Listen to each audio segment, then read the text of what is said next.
Po, është e vërtet që kam ndihmuar dhe njerëz që nuk e meritonin që të jetonin, por nuk më takonte mua të bëja këtë lloj selektimi, sepse unë i kam ndihmuar të gjithë njësoj.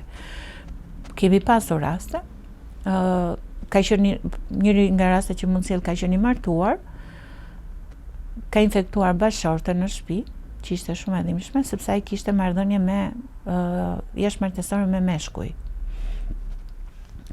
Dhe ajo ishte besimtare.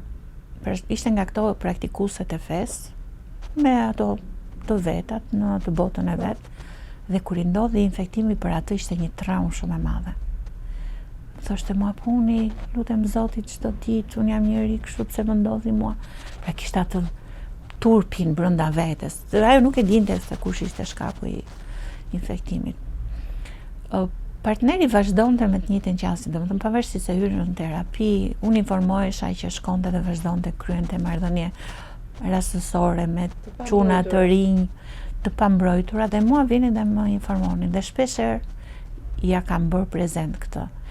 Mirë po, ne kemi një ngërsh në legjislacion që nuk mund të jem unë personi që duhet ta denoncoj, sepse nëse ky individ denoncohet, edhe sikur të mos ndodh infektimi në momentin e kryerjes së marrëdhënies, edhe në këtë lloj situate ai shkon në burg, pra ka penalitete në bazë të legjislacionit. Por nuk mund ta bëj unë si institucion ose si një person në dieni, duhet ta bëj personi që ka pasur kontaktin me të. Për episodet e plota të Milori Podcast, subscribe në kanalin tim në YouTube Mirela Milori.